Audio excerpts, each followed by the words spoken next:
It began in the dead of night, November 29, 1989. A chill crept across the Walloon countryside of Belgium, the kind of cold that bites through your clothes.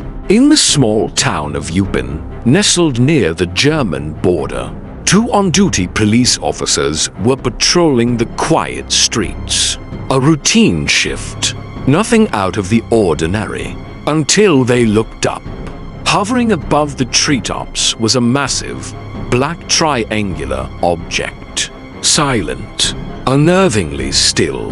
At each corner, a brilliant light glowed white, steady, and cold. At the center, a pulsating red orb. It made no noise, no hum, no engine, just silence. Like the night itself was holding its breath. The officers, trained observers, couldn't believe their eyes. They followed the object in their patrol car as it glided slowly over the countryside, making impossible maneuvers, tight turns at slow speeds, sudden accelerations. This wasn't a plane. It wasn't a helicopter. It wasn't anything they could identify. And it wasn't the only one. That night, hundreds of reports flooded in from citizens across the region. People of all backgrounds, farmers, teachers, drivers, described the same thing. A giant, silent, triangular UFO floating low over cities and fields. Unlike typical lights in the sky cases, this was a structured craft, a flying machine unlike any known to man. But the sightings didn't stop there. They had only just begun. From November 1989 to April 1990, Belgium was gripped by an aerial mystery. It would become known as the Belgian UFO wave, a string of sightings so credible, so well documented, that even skeptics were left without easy answers. The objects were always similar, triangular in shape, silent, with bright lights at the corners. They moved slowly, deliberately, and then at times accelerated with incredible speed. Many were seen at low altitude, hovering over highways, towns, even military bases. Witnesses described being able to see details, metallic texture, seams, even windows. In a country known more for beer and medieval towns than aliens, Belgium suddenly became the epicenter of one of the most significant UFO events in European history. And it wasn't just civilians who saw them. March 30th, 1990, 11 p.m. The Belgian Air Force was monitoring a series of unknown radar contacts near Waver, just southeast of Brussels. Multiple ground radar stations confirmed the presence of unidentified objects in Belgian airspace. In response, they scrambled to F-16 fighter jets to intercept. The result? One of the most incredible radar visual chases ever recorded. The F-16s quickly locked onto a target, but as they approached, the object performed maneuvers that defied physics, diving from 10,000 feet to 500 feet in under 5 seconds. That's over 40 gigaseconds, something no human pilot could survive, and no aircraft could physically handle without breaking apart. Even more disturbing, the object evaded missile lock repeatedly, changing speed and altitude in ways that seemed intelligent. The pilots had visual contact for only a moment, bright lights moving in ways no plane could. Then it gone, vanished into the night sky, leaving behind nothing but radar echoes and confusion. The Belgian Ministry of Defense did something almost no government ever does. They held a press conference. General Wilfred D. Brouwer, a high-ranking official in the Belgian Air Force, confirmed that unknown aerial objects had been detected. He admitted that trained pilots had witnessed them, that radar had tracked them, that they had moved in ways beyond the capabilities of any known technology.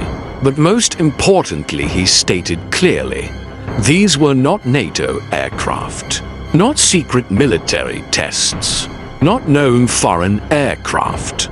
To this day, General D. Brouwer stands by the authenticity of the events. He has never retracted his statement, never backpedaled. So, what were they? Some believe they were extraterrestrial craft, part of a long-term reconnaissance effort. Others suggest experimental stealth aircraft, perhaps American testing unknown propulsion systems. But there's a problem with that theory. The maneuvers observed during the Belgian wave go beyond stealth. They go beyond any human-made vehicle. We're talking about controlled movement at G-forces that no pilot could survive. Instant stops, mid-air hovering without sound, visual stealth. Even the US military has never acknowledged testing anything of the kind over Belgium. And why would they? Flying experimental tech over a foreign country without permission would be considered an act of war. More than 2,000 people came forward with reports during the wave. And in a rare act of transparency, SOBEPS's civilian UFO research group was allowed to interview witnesses, collect evidence, and even receive cooperation from the military. One photo, taken by a man named Patrick in Petterichain, became the most iconic image of the event. A triangular object with 3 bright lights and a red center. Although later claims challenged the photo's authenticity, no conclusive debunking has ever been confirmed. But here's where it gets even stranger. After April 1990, the sightings dropped off. As suddenly as it began, the wave ended. No explanation, no conclusion, just silence. Some researchers believe the craft were conducting a systematic scan of something, perhaps mapping electromagnetic fields or underground structures. Others suggest a psychological experiment, a test of mass perception and governmental response. Still, to this day, the Belgian UFO wave remains unexplained. Radar data, trained military pilots, civilian eyewitnesses, a government that acknowledged the anomaly, and yet no answers. It's considered one of the most credible mass UFO events of all time. Not just because of the sightings, but because of the data, the officials involved, the transparency, and maybe, just maybe, because it wasn't meant to be hidden. So the question is, why Belgium? Was it the geography, the proximity to NATO command centers, the ancient architecture, or was it something underneath the surface? We may never know.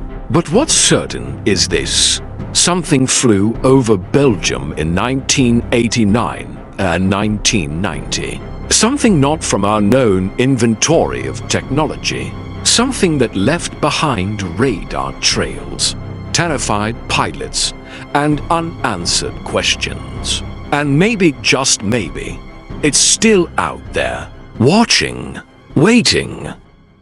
If you felt the chill down your spine, you're in the right place. Subscribe to Eyes Beyond Earth for real unexplained encounters, UFO sightings, and secrets they don't want you to know. New videos every week. Like the video if you believe there's more out there. Turn on notifications so you never miss what comes next. And let us know in the comments, what do you believe really happened?